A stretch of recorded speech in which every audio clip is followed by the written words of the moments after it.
A ver.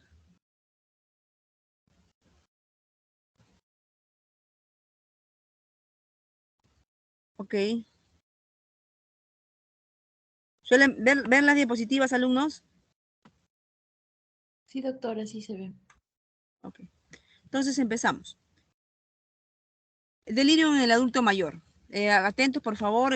Va a haber varias preguntas en el examen que tienen de acá unos días sobre delirio en el adulto mayor. Como se sabe, ¿quién no ha visto delirio o síndrome confusional en el adulto mayor?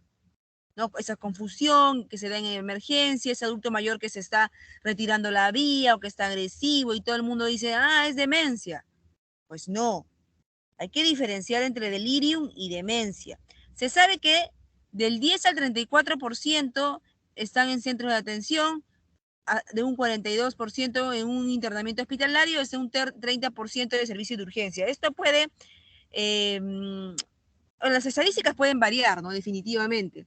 Lo que sí hay que saber es de que mientras más agudo esté la persona, más frecuente va a ser el delirio.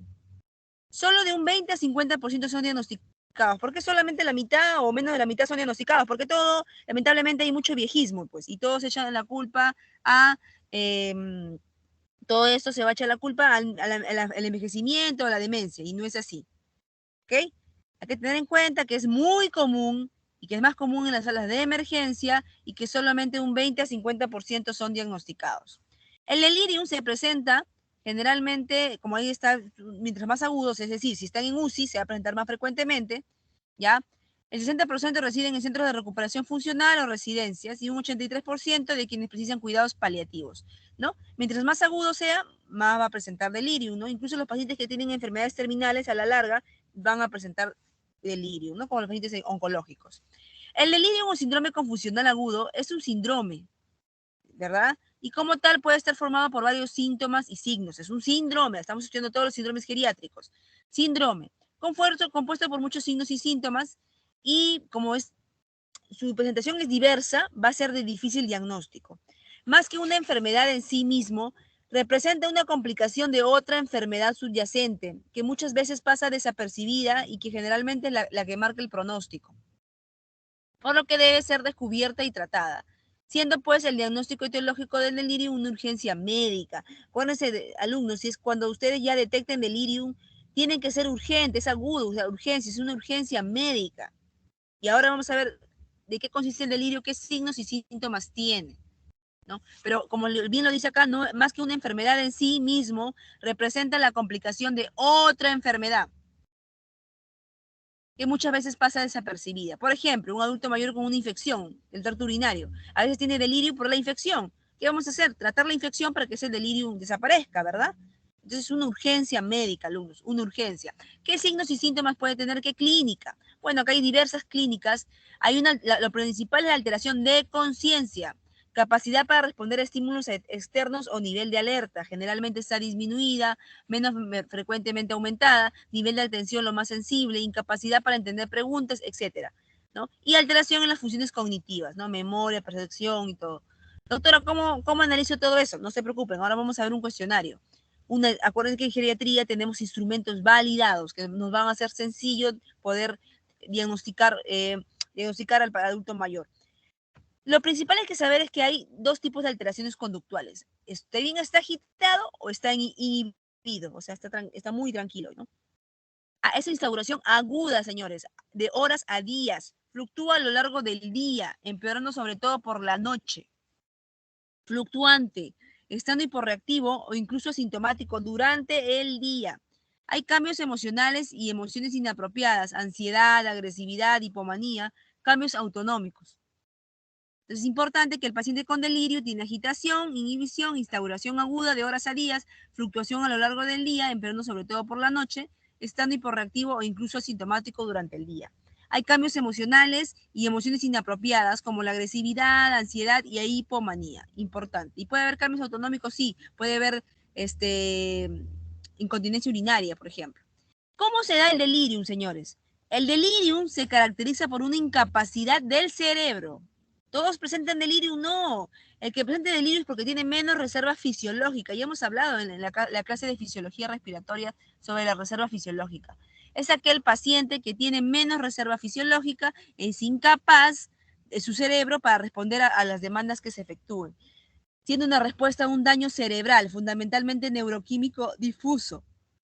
Hay alteraciones metabólicas, hormonales y de neurotransmisores en todo el tejido cerebral, más que anatómico. Ustedes le pueden tomar una tomografía y no hay ningún daño. Es importante ver esto, ¿no? Para que se produzca el delirium, deben haber dos cosas. Uno, un factor precipitante, o sea, quiere decir un factor que lo va a hacer susceptible al adulto mayor, o sea, la fragilidad, por ejemplo. Y por otro lado, un individuo susceptible.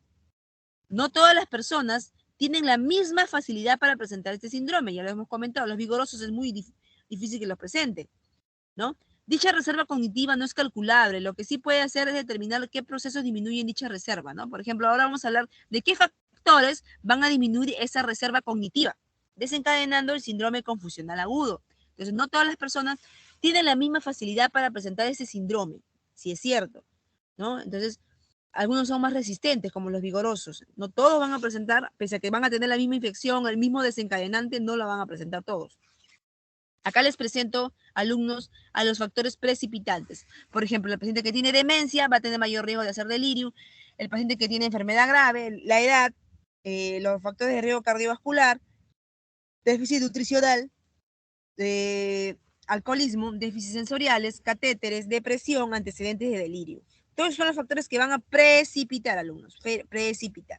La fisiopatología, como ya les comenté, es más que todo un daño neuroquímico, no es anatómico. Entonces hay una disminución de la deprivación de oxígeno, hay un aumento de los neurotransmisores y una cascada inflamatoria alterada. La afectación principal parece ser un déficit colinérgico, o sea, está alterada la acetilcolina. Sabemos que la acetilcolina es responsable de las alteraciones cognitivas y perceptivas, así como los déficits amnésicos, alteraciones emocionales y desregulación del ciclo sueño-vigilia. Inversamente a la acetilcolina, la dopamina está hiperfuncionante, siendo responsable de la incapacidad de mantener la atención, muy importante. Inversamente a la acetilcolina, la dopamina está hiperfuncionante, siendo responsable de la incapacidad de mantener la atención. La mayoría de los neurolépticos bloquean estos receptores dopaminérgicos, algunos estimulando secundariamente la producción de acetilcolina, por lo que son útiles. Importantísimo, ¿no? Entonces, la afectación parece ser principalmente un déficit colinérgico, responsable de todas las alteraciones cognitivas y perceptivas. Entonces sabemos que van a estar implicados varios neurotransmisores, entre ellos el déficit colinérgico. La serotonina puede estar disminuida, sobre todo en el delirium alcohólico, o aumentada, como en la encefalopatía hepática, al igual que el GABA. El glutamato suele estar aumentado, siendo responsable de la persistencia del déficit cognitivo tras el cuadro agudo, ya que puede provocar muerte neuronal. Y por último, las endorfinas pueden estar aumentadas. Por eso se explica que muchos adultos mayores presenten anestesia durante el cuadro, que justifica la alta frecuencia de autolesiones de los pacientes. Entonces, acetilcolina aumentada, serotonina puede estar aumentada o disminuida, el glutamato está aumentado y la dopamina está hiperfuncionante. Característica, hiperfuncionante, y las endorfinas suelen estar aumentadas. ¿No? Acá está es una hipótesis, ¿no? No es nada claro todavía, pero es una hipótesis. Entonces tenemos acá todos los neurotransmisores implicados, ¿no? Acá tenemos los factores predisponentes o precipitantes, ¿no? Que gustan los fármacos, y los desencadenantes. ¿Qué quiere decir? Que tiene que haber un factor predisponente que lo haga susceptible, pero lo tiene que desencadenar algo. Por ejemplo, los fármacos, por ejemplo, la ACV, las infecciones, la hipoxia, o no, ambientales también podría ser. Entonces, todos son los factores predisponentes y factores desencadenantes que ustedes lo tienen que saber y revisar para poder conocer, ¿no? Qué adulto mayor va a ser susceptible a que presente tal o cual infección. Importantísimo. Hay diferentes, acá hubo estudios anteriores, ¿no? Donde nos comenta sobre el impacto, ¿no? De la evaluación del delirio en pacientes hospitalizados. Y se vio que la hipoglicemia, la hipolisemia y la hiponatremia fueron una de las condiciones metabólicas muy, muy frecuentes. Durante las infecciones, la infección del tracto urinario fue la más frecuente, seguida por el tracto respiratorio. Y los accidentes la enfermedad renal aguda con la insuficiencia cardíaca congestiva, ¿no? Y la sepsis fueron las etiologías comunes en estos pacientes, ¿no? No quiere decir que los pacientes tienen que tener estos cuadros que van a desencadenar. O sea, un individuo susceptible tiene que tener estos cuadros desencadenantes que pueden ser diversos, incluso hay algunos otros también, como algunos fármacos o algunos, los mismos catéteres también pueden provocar delirio, ¿no? En muchos de los casos, es importante. Prevalencia y factores de riesgo del estado confusional agudo en el adulto mayor, bueno, es un estudio antiguo, y vio que siempre algo característico es que el paciente adulto mayor, el que presenta delirium, tiene algún grado de demencia o algún grado de deterioro cognitivo. Entonces es importante ver que estos adultos mayores tienen como factor precipitante o factor de susceptibilidad que tengan un deterioro cognitivo crónico. Acá tenemos los diferentes fármacos asociados a delirium, ¿no? Antiarrítmicos, antihipertensivos, antihipertensionados, etcétera. Y ustedes tienen que conocerlo. Ya en su clase de farmacología geriátrica lo van a revisar. ¿Todo bien? ¿Me escuchan, alumnos? Sí, doctora, sí. Sí, doctora, sí se le escucha bien. Perfecto. Fármacos asociados a delirium, lo tenemos una lista grande. Ustedes tienen que saber, cuando revisen el síndrome de polifarmacia en sus prácticas, tienen que saber todos los fármacos que están contraindicados en el adulto mayor o que pueden provocar los síndromes geriátricos. ¿Ya? Para eso ustedes van a tener instrumentos que son los instrumentos de BIRS y de STOP-STAR, que ya lo van a revisar en su grupo de práctica. Manifestaciones clínicas, tenemos el hiperactivo y el hipoactivo, ¿no? El hiperactivo siempre está agitado, mientras que el hipoactivo hipoalerta. Estas son las características clínicas. Puede estar hiperactivo como hipoactivo, o sea, no siempre va a estar hiperactivo. Incluso el tipo hipoactivo es el más común. El más común, ¿ya? Es importante. Entonces se vio que el tipo hipoactivo era el más común en diferentes estudios. Definitivamente seguido por el hiperactivo y seguido por un mixto, porque también puede haber mixto, ¿no? Ahora, doctora, ¿cómo yo diagnostico a un paciente con delirium? Entonces tenemos varios criterios. Acá que tenemos los criterios de DSM-5, que no lo van a usar, ustedes van a utilizar más esta escala, que es mucho más sencilla, que es la escala de CAM. Vamos a tener 4 ítems de los cuales ustedes se van a realizar la pregunta. ¿Es de inicio agudo y curso fluctuante? ¿Existe evidencia de algún cambio agudo en el estado mental con respecto al basal del paciente? ¿La conducta anormal fluctúa durante el día, alternando periodos normales con estados de confusión? ¿Presenta el paciente dificultades para fijar la atención? ¿Se distrae fácilmente? Pensamiento desorganizado. ¿Presenta el paciente un discurso desorganizado e incoherente con una... Entonces, todas esas preguntas ustedes se van a plantear, ¿no? Lo van a plantear ustedes, ¿no? Van a analizar la historia. Y para darse el diagnóstico tiene que tener los dos, al menos. Y uno de los otros dos, para decir que es delirio, ¿no? Entonces, ahí va a recalcar lo que hemos hablado en el inicio de la teoría. Inicio agudo, curso fluctuante, alumnos. Agudo, fluctúa. Puede estar con delirio en la mañana y en la noche no, en la media tarde estar totalmente lúcido, ¿no? Entonces, ese es el delirio. Que puede ser por medicamentos, sí, es muy común por medicamentos. Incluso los de UCI, en UCI hay mucho delirio, ¿por qué? Porque utilizan grandes drogas sedantes, ¿verdad? Entonces, al sedar al adulto mayor, pues esos fármacos, cuando ya están en destete, en extubación, entonces genera mucho delirio en esos pacientes adultos mayores. Desatención, pensamiento desorganizado, alteración del nivel de conciencia. Características, ¿no? El delirio y la demencia. El inicio es súbito, la demencia es insidiosa, curso fluctuante, la demencia es estable, la conciencia es disminuida, ya la demencia es normal. Acá hay que tener en cuenta este diagnóstico diferencial. ¿Por qué? Porque muchos van a pensar que el paciente que está hospitalizado no tiene delirium, sino tiene demencia. ¿Y cómo yo diferencio entre delirium y demencia? Pues lo voy a diferenciar porque la demencia sigue crónico, insidioso. El curso no es fluctuante, la demencia es estable, o sea, todo el tiempo va a estar en el mismo estado. La conciencia en delirium, o sea, tú le preguntas una cosa y te responde otra cosa. A diferencia de la demencia, que te suele responder normal, ¿no? Te suele responder lo mismo. Lo que pasa es que está alterado otros tipos de la memoria, ¿no?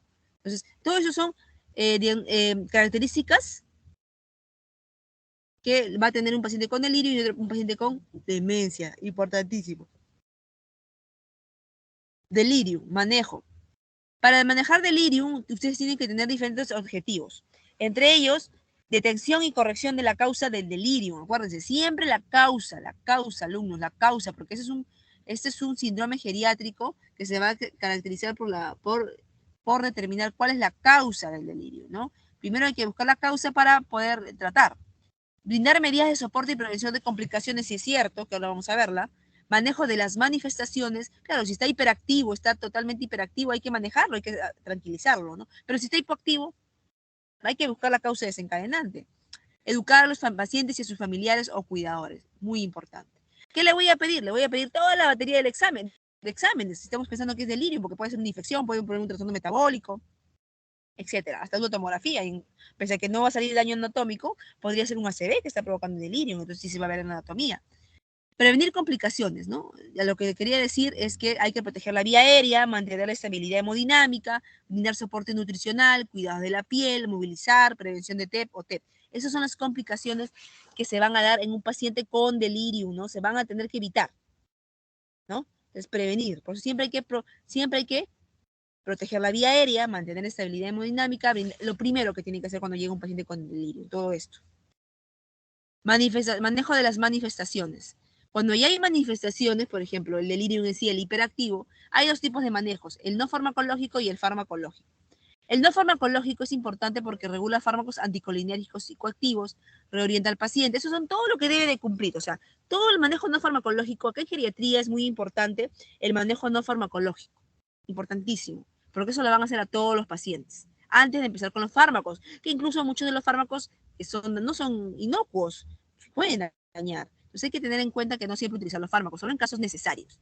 Entonces, estas consideraciones hay que aplicarlo en todos los pacientes, en todos. ¿Cuándo realizar el manejo farmacológico? Solo si la agitación es severa, si hay un riesgo de autolesión a los demás, si hay síntomas psicóticos. Solo si no, no. Entonces, para el manejo farmacológico tenemos los antipsicóticos típicos y atípicos. Definitivamente los últimos estudios siguen recomendando el haloperidol, que es un antipsicótico muy antiguo, pero lo siguen eh, eligiendo porque es un fármaco rápida acción y que vienen en todas las presentaciones. Acuérdense que es un cuadro agudo y que tienen que calmar sí o sí el delirio. Si está agitado, ¿no? Pero si está hipoactivo, no, pues ahí no habría ningún fármaco. Más bien buscar la causa desencadenante, ¿no? Incluso si está hiperactivo, pero lo logran solucionar con la parte no farmacológica, ya no deberían dar haloperidol. ¿Ya? Y las diferentes guías del haloperidol sigue siendo el fármaco de elección. ¿Cómo administro el haloperidol? Generalmente empiezo con media ampolla, un cuarto de ampolla que viene de 1 miligramo, cada 30 a 60 minutos, hasta que calme, ¿no? Las manifestaciones. O gotitas, ¿no? Más o menos 5 gotitas y ahí ir subiendo, ¿no? También hay otros fármacos antipsicóticos como la risperidona, la olanzapina y la quetiapina. Pero definitivamente no son tan de elección porque el haloperidol es aquel que tiene, eh, es aquel que tiene es de elección porque tiene todas las presentaciones, a diferencia de la risperidona o la olanzapina o la quetiapina, que son de vía oral en su mayoría. Al menos acá lo tenemos en vía oral. Principales efectos de los neurolépticos es importante, si bien es cierto, la del haloperidol genera gran efectos adversos, hay que tener en cuenta que es el que se utiliza por ser mucho más rápido y tener todas las vías de presentación. Bueno, acá vimos un estudio de tratamiento de delirium en pacientes con cáncer, porque acuérdense que hay mucho delirium en pacientes terminales. ¿Ah? Ahí sí va bien la risperidona. Se avisó que la risperidona es efectiva en estos cuadros, ¿no? Las conclusiones para que hay que llegar es que el delirium es un trastorno frecuente, aunque muchas veces es infradiagnosticado, principalmente el subtipo hipoactivo, supone una complicación grave que asocia un aumento de la mortalidad y un importante consumo de recursos. Generalmente es de etiología multifactorial y compleja. Acuérdense que el tratamiento debe incluir el abordaje de los factores precipitantes y predisponentes. La aproximación no farmacológica debe usarse en todos los individuos, mientras que los fármacos deben reservarse para los casos graves. Aquí solo los fármacos se van a reservar para los casos graves. La parte no farmacológica va a utilizarse en todos los pacientes. Muy bien. ¿Alguna pregunta, alumnos?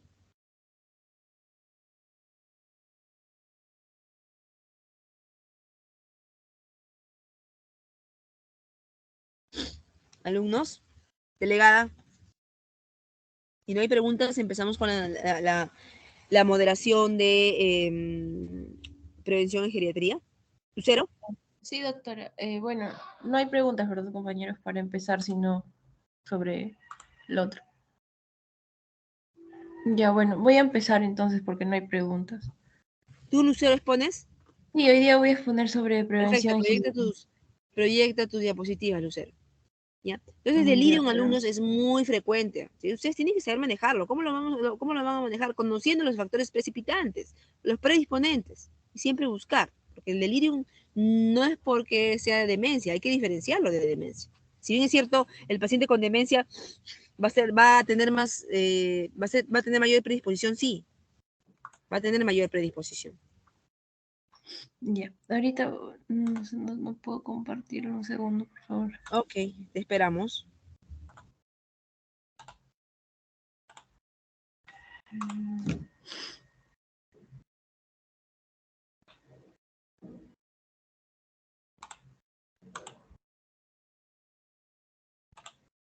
Ya.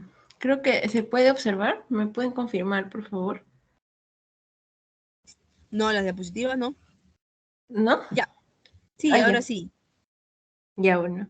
Buenos días, doctora, compañeros. Voy a hablar acerca de lo que es prevención en geriatría, ¿no? Este tema es muy importante también relacionarlo con algunos temas que hemos visto en otros cursos, sobre todo para poder dilucidar en qué niveles de prevención se van a dar cierto tipo de atenciones y también lo vamos a relacionar con algunas patologías frecuentes que ocurren dentro de la etapa geriátrica. Entonces, para esto debemos iniciar definiendo, ¿no?, lo que es prevención, que van a ser todos aquellos factores o esfuerzos que se van a encargar ya sea de erradicar alguna enfermedad, eliminarla o también minimizarla, ¿no? Muchos suelen pensar que la prevención solamente está limitada a evitar que una enfermedad aparezca, pero no, esta se puede dar incluso cuando la enfermedad eh, ya ha sido expuesta, ¿no? Entonces, para eso, primero un breve concepto y poder diferenciar distintos niveles de prevención, empezando desde la prevención primordial, donde no hay una enfermedad, y esto ocurre más a nivel de las políticas globales o del país, ¿no? Por ejemplo, un ejemplo de una prevención primordial vendrían a ser las políticas globales que se dieron dentro de la etapa del COVID, ¿no? De prevención. Luego ya hablamos de lo que es la prevención primaria, es cuando la enfermedad ya está ahí, eh, pero, o sea, que una persona puede tenerla, ¿no? Y pues acá tenemos, dentro de los ejemplos, dentro de los ejemplos tenemos a la vacunación contra el VPH, por ejemplo, la indicación de ácido fólico en las mujeres embarazadas, son algunos tipos de prevención primaria, ¿no? Luego ya la secundaria es cuando está la enfermedad, pero la persona todavía no sabe que la tiene, ¿no? Es como que una enfermedad asintomática. Entonces, acá, para nosotros poder saber si es que esta persona tiene o no la enfermedad, se requiere hacer una prevención de tipo secundaria, como por ejemplo un PAP o un tamizaje de anemia, ¿no? Lo cual me confirme y también ayude en el diagnóstico y pueda empezar ya con el curso clínico, ¿no? En cuanto a la prevención terciaria, perdón, en personas que ya tienen la enfermedad y está como que ya avanzada. Entonces, para esto lo que se requiere es reintegrar al paciente en programas de rehabilitación, por ejemplo, en pacientes con ACV, lo que es muy común también en la edad geriátrica, el acompañamiento psicológico a pacientes oncológicos, por ejemplo, también se encontraría dentro de los ejemplos de la prevención terciaria. Y se habla también de una prevención cuaternaria que está más indicada en la parte social y más adelante lo vamos a ver ya con mayor detenimiento dentro de lo que es geriatría, ¿no? Para esto, basado en un artículo también que estaba leyendo, es que en geriatría se requiere lo que es prevención y promoción de la salud, ¿no? Con promoción nos vamos a referir a poder hacer que el propio individuo sea consciente del cuidado de su propia salud, ¿no? En este caso, que el anciano eh, pueda ser parte del cuidado de su salud. Aunque sabemos también pues que en esta edad es un poco difícil dependiendo de las tipologías de ancianos que se van que vamos a encontrar, ¿no? Algunos van a ser dependientes y pues definitivamente no van a poder hacer las cosas por sí solas, ¿no? Van a necesitar obviamente un apoyo. Luego también en geriatría el cuidado de la salud debe ser tanto asistencial, como le decía, y recuperación de función. Por eso la OMS nos habla, ¿no?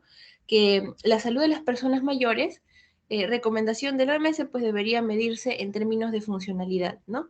Que aquellas mayores que van a presentar. Para esto, se deben considerar también ciertos aspectos, ¿no? Por ejemplo, el temor de caer en dependencia, ¿no? A causa de la falta de la salud. La edad también como un riesgo de dependencia, como veníamos diciendo. También que se puede disminuir la prevalencia e incidencia de enfermedades por medio de la promoción y prevención de la salud. Ese es uno de los puntos importantes también aquí. Que las personas mayores no son todas iguales, ¿no? Eso es también algo aclarar, ¿no? Que no todos van a hacer frente a una, o mejor dicho, no todos van a vivir de la misma manera, ¿no?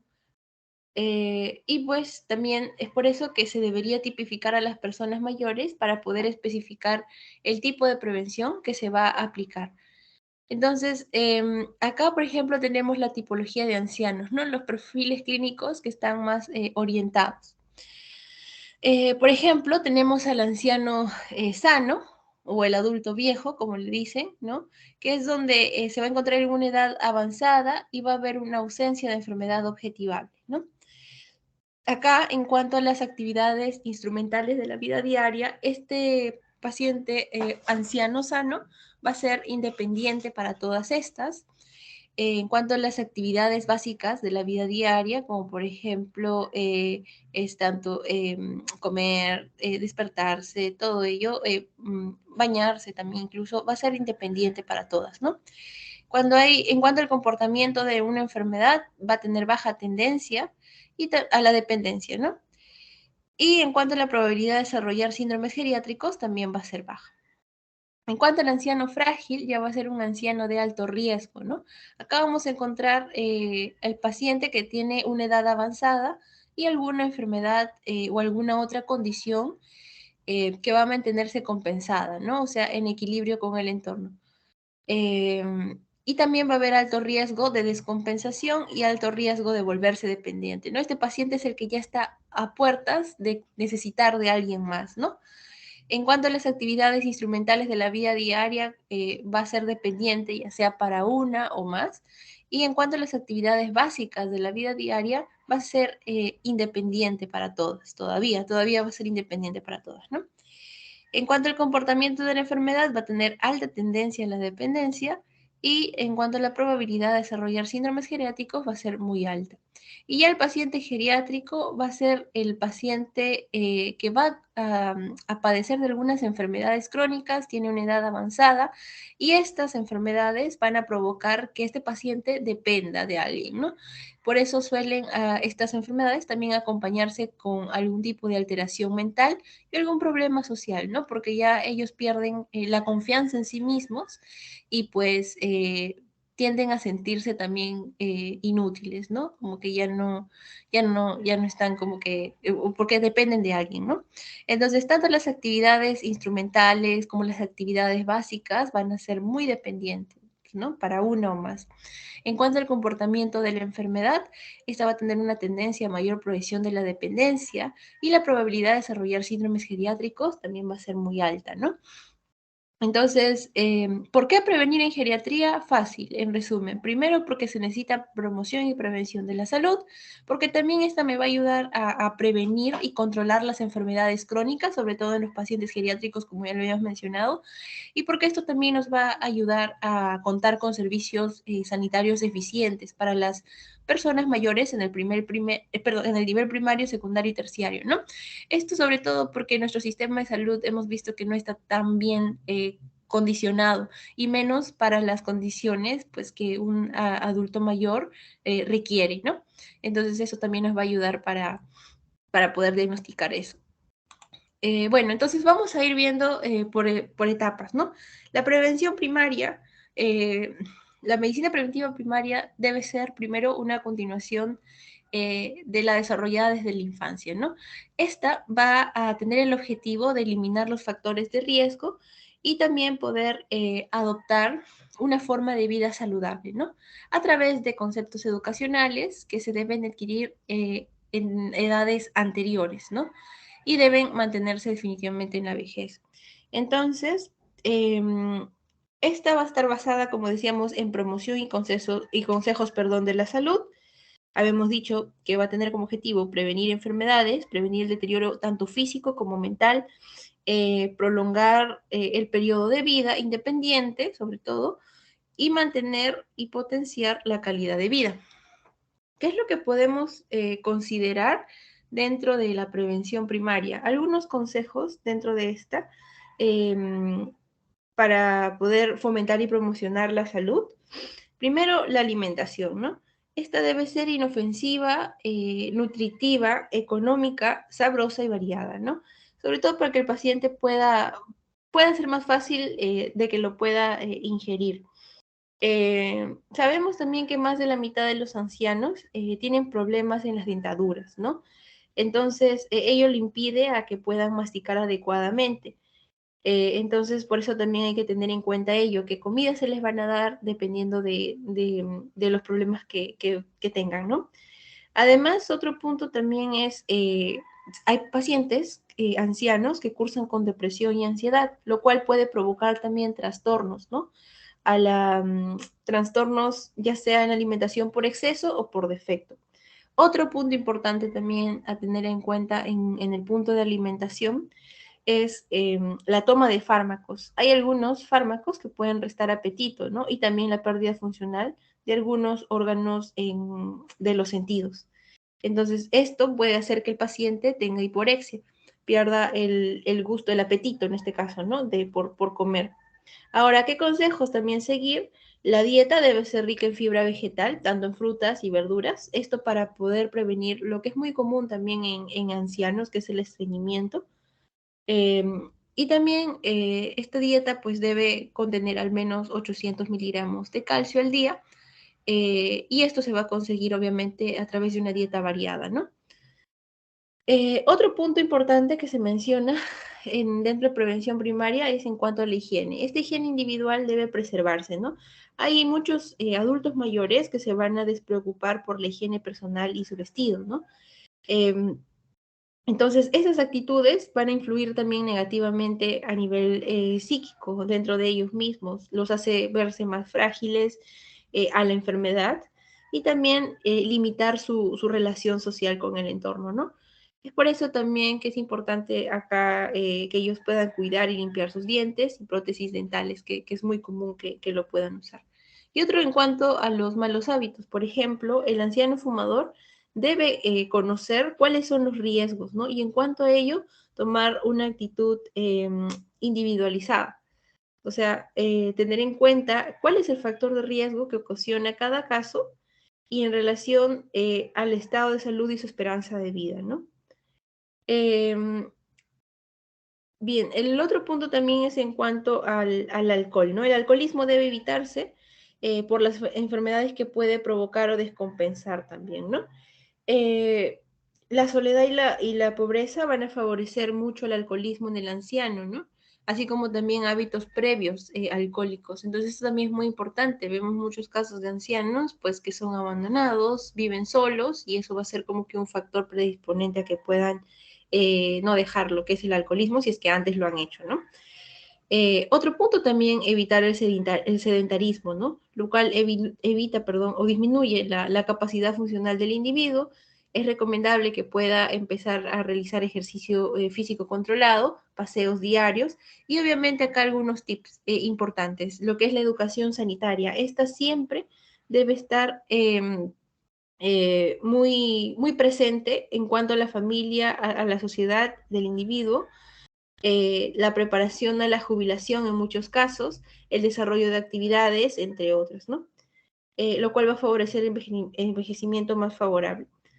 También tenemos medidas preventivas en el primer nivel, o mejor dicho, en prevención primaria, específicas, como lo es la vacunación, ya sea vacunación antigripal, perdón, que es una medida útil en mayores de 65 años, o la vacunación antineumocócica, ¿no? Que está más indicada en pacientes broncópatas o cardiópatas crónicas, ¿no? Otro punto también importante es el estrés, ¿no? El cual va a constituir un factor de riesgo para el sistema cardiovascular y va a ser o va a favorecer la la descompensación de estados de ansiedad, por ejemplo, ¿no? O enfermedades depresivas. ¿Qué más? Y la edad avanzada, ¿no? Y la desnutrición van a aumentar lo que es la morbimortalidad postoperatoria en el paciente anciano, ¿no?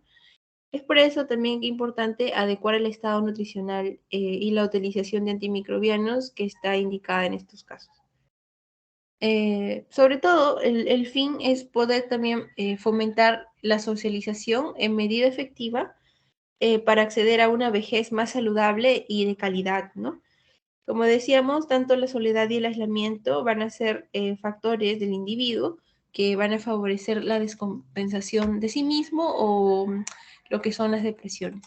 Luego tenemos lo que es la prevención secundaria, ¿no? Dentro de este segundo escalón vamos a tener como fin principal el diagnóstico precoz y de esta manera se pueda acceder de manera temprana y adecuada a algún tipo de tratamiento, intentando evitar también las consecuencias que la enfermedad va a dar, ¿no? Lo que es muy frecuente es la pluripatología en la vejez y la presentación de enfermedades, ¿no? Lo cual se va a realizar de manera atípica. Entonces, dentro de la prevención secundaria vamos a tener ciertas medidas también. Bien, claro, primero, por ejemplo, la práctica médica y sus conocimientos, ¿no? Así como el conocimiento psicológico del paciente y de sus factores de riesgo, deben orientar al profesional sobre la periodicidad de las revisiones, ¿no? Bueno, también es importante poder generar un clima de confianza entre el médico y el paciente y la familia, ¿no? Porque muchos de ellos también son llevados a consulta o al hospital por la familia y muchas veces se hace también la anamnesis de tipo indirecta, ¿no? Esto es importante y se relaciona mucho con la historia geriátrica, ya que la relación de confianza va a permitir que tanto la anamnesis por aparatos y entre otros también se pueda dar de manera adecuada, ¿no? Aquí pues se debe valorar la capacidad funcional y la situación social del paciente. Bien, otro punto importante también es la radiología de tórax, ¿no? Y el electrocardiograma. Estos van a estar indicados si es que hay riesgo de enfermedad pulmonar o cardíaca y en la hipertensión arterial también, ¿no? Muchas veces se van a indicar estudios de función renal, creatinina, urea, iones y otras pruebas complementarias, ¿no? Otro punto también importante es en cuanto a que la búsqueda de factores de riesgo también puede realizarse a través de dos niveles de atención, ¿no? En un primer nivel de atención, pues a través de una enfermera que tenga muchos conocimientos en tanto geriatría y que pueda detectar problemas relacionados con soledad, efectos de cambio de alojamiento, dispersión familiar, estrés, agotamiento familiar, miedo, inseguridades del anciano, entre otras, ¿no? Y también el segundo nivel vendría a ser ya netamente lo que es el médico y el paciente, ¿no? Y ya va a estar más enfocado en lo que es la asistencia del paciente. Otro punto importante también es que todo programa de intervención en el anciano debe tener como objetivo mejorar la calidad de vida, ¿no? No solo por la detención y atenuación de algún riesgo definido, sino también por el efecto de motivación que puede producir en el anciano. Y luego tenemos lo que es la obesidad también, ¿no? Ya que esta, a pesar de que constituye un factor de riesgo en el desarrollo de enfermedades, también va a limitar funcionalmente al adulto mayor. Y sobre todo a pacientes que tienen algún tipo de artropatías limitantes, dolorosas o algún tipo de enfermedad crónica cardiorrespiratoria, ¿no? Es importante también que se pueda controlar el adelgazamiento de los pacientes, lo cual va a estar acompañado de una mejoría funcional de este, ¿no? Y también debe realizarse una evaluación psiquiátrica, ¿no? Somera, orientada sobre todo a descartar algún tipo de demencia o depresión. Luego tenemos lo que es la prevención terciaria, ¿no? Esta va a tener como objetivo tanto evitar las secuelas físicas de la enfermedad y es necesario también poder conocer los déficits funcionales para poder tratarlos y atenuarlos, ¿no? Entonces, dentro de lo que es la prevención terciaria, ok, dentro de lo que es la prevención terciaria, bien, vamos a hablar primero algunos tips, ¿no? Ya. Primero, esta va a tener como objetivo, ya habíamos dicho, minimizar las consecuencias de la propia enfermedad y poder facilitar la recuperación de la misma, ¿no? Es porque acá ya una enfermedad ya se estableció. Entonces, para eso, ¿qué es lo que vamos a hacer? La valoración geriátrica integral, que ya habíamos visto también en una clase pasada, el uso adecuado de los diferentes niveles asistenciales propios de geriatría y la prevención y tratamiento de síndromes geriátricos, ¿no? Entonces, para eso, en prevención terciaria también vamos a usar o podemos usar lo que es esta escala, ¿no? De Bartel, para poder conocer o para poder realizar una valoración adecuada de la capacidad funcional del anciano, ¿no? El objetivo de esta debe ser mejorar la calidad de vida, pero siempre utilizando mecanismos de medida, ¿no? Como esta que nos permita realizar un seguimiento adecuado. Entonces, esta escala de Bartel va a constar de algunos parámetros, como por ejemplo lo son el comer, y se va a ir puntuando de 10 si es que es totalmente independiente el paciente, 5 si es que necesita ayuda para poder cortar carne, el pan, etcétera, y si es que es dependiente 0, ¿no? Luego también el parámetro de lavado, ¿no? Si el paciente puede lavarse independientemente, entra solo y sale del baño, pues 5, y si es que es dependiente 0. Igual el vestirse, si es que es independiente, si es capaz de ponerse y de quitarse la ropa, botonarse, atarse los zapatos, pues con 10, si es que necesita ayuda 5 y si es que es dependiente 0, ¿no? Ahora en cuanto también a si el paciente puede arreglarse, si es que es independiente, tanto para lavarse la cara, las manos, peinarse, afeitarse, entre otros, 5 y si es que es dependiente 0. También se va a valorar lo que son las deposiciones, ¿no? En la semana previa. Si es que hay una continencia normal, pues 10, y si es que ocasionalmente él tiene algún episodio de incontinencia o necesita algún tipo de supositorio, pues 5, ¿no? Y si es que hay incontinencia 0. Igual también la micción, que es muy parecido a las deposiciones. Acá, si es que hay una continencia normal, o se puede cuidar, pues 10, si es que tiene sonda, ¿no? Si es que tiene un episodio diario como máximo de incontinencia o necesita para ayuda, para cuidar de la sonda, pues 5, y si es que hay incontinencia 0. En cuanto sale el retrete, si es que es independiente para ir al cuarto de aseo, 10, si es que necesita ayuda para esto, pero se limpia solo 5, y si es que es dependiente 0. Y por último, en cuanto al traslado, ¿no? Si es que es independiente, por ejemplo, de ir del sillón a la cama, 15, si es que necesita una mínima ayuda física o algún tipo de supervisión, 10, si necesita mucha ayuda, 5, y si es que es dependiente, 0, ¿no? Ya, listo. Y pues, importante también acá recalcar que las caídas van a ser una de las, mejor dicho, ¿no? La mayor causa de discapacidad de los ancianos. Es por eso que estas también van a generar algún tipo de pérdida de confianza en sí mismo del anciano, ¿no? Lo cual es un síndrome poscaída. También importante hablar de la pérdida de visión y audición, ¿no? Lo cual va a favorecer al aislamiento, y hay que tener en cuenta también qué medidas importantes para en cuanto a ello. La incontinencia de urgencia secundaria a inestabilidad vesical también, la cual es la más frecuente en incontinencia del anciano, y las secuelas psíquicas, ¿no? Las cuales van a ser consecuencias de demencias, depresiones principalmente. Por último, ya para finalizar, la prevención cuaternaria, ¿no? Ya habíamos hablado de toda la parte clínica, toda la discapacidad e invalidez de manera estable. que se debe prevenir, ¿no? Pero ahora también debemos ver la parte social, familiar, que puede sufrir el paciente. Hay muchas barreras, ¿no? Que dificultan que el paciente pueda integrarse socialmente, ya sea económicas, educativas, arquitectónicas y sociológicas, ¿no? Entonces, para poder eliminar estas barreras, tiene que ser de manera paulatina y adecuarnos a algunos objetivos tanto a largo como a corto plazo. Bien, entonces, ya para finalizar, sabemos de estas barreras. Es importante también la mejora de pensiones y utilización de los recursos económicos en la vida, ¿no? Lo cual debe permitirle una mayor solvencia económica también.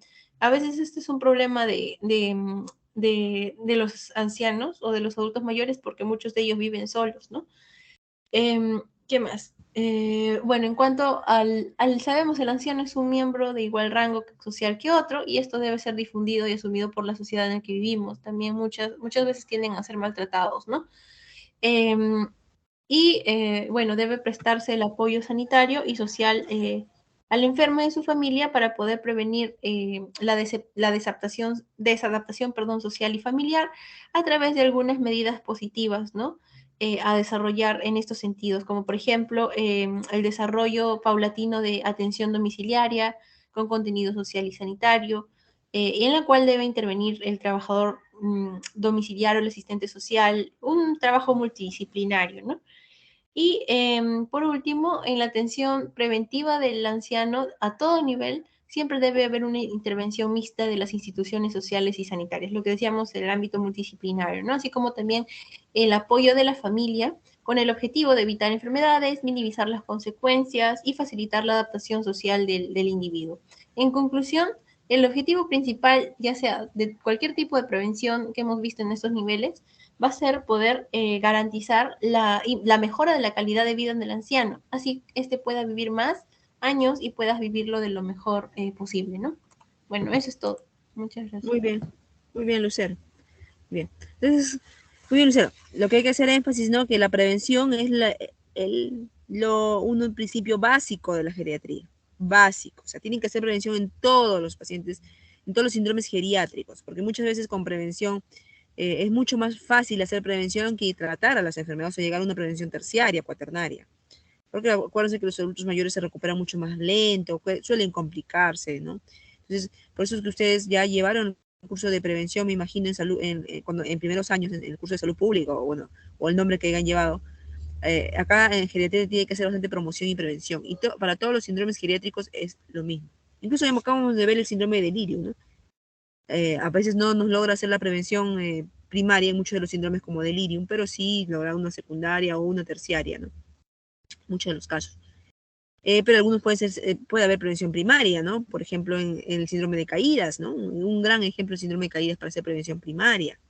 Detectar al paciente con riesgo y luego empezar con la prevención. ¿Ya? Entonces, conocer los tres niveles y saber los ejemplos clásicos para cada nivel. Los tamizajes en pacientes con cáncer, ¿no? La prevención primaria. Perdón, la prevención secundaria, los tamizajes. Cuando ya se detectó a tiempo. ¿Ya? ¿No? Un envejecimiento exitoso, la prevención primaria, un ejemplo de eso. Entonces, acá en geriatría sí tienen que determinar la prevención. Y por eso también lo mencionó Lucero, las escalas, ¿no?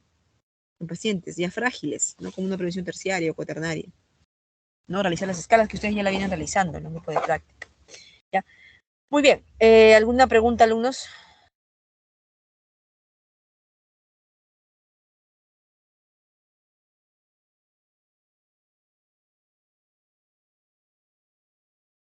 No, doctora, solamente quería preguntar, ¿las diapositivas se las paso o las subo en la carpeta? Hay un grupo que se llama seminario. Pásalas ahí, por favor. Ahí. Ya, Ok, doctora. gracias. Gracias, hasta luego. Entonces, no hay ninguna pregunta. Nos estamos viendo de acá, creo que a unas semanas, para la tercera teoría. Un gusto. Hasta luego. Gracias, doctora. Gracias. Gracias, doctora. Gracias. Gracias, doctora. Chicos, no se olviden mañana el seminario. Le toca a Bailón, por favor. Viejismo, una nueva forma de discriminación. Voy a hablar con el doctor Lama ahorita mismo para que me pueda decir en qué horario va a ser la clase y estén atentos porque solamente es un día. Cada doctor ya tiene la relación de los alumnos que va a evaluar. Ya chicos, nos vemos. ¿A qué hora es la práctica, Lucero?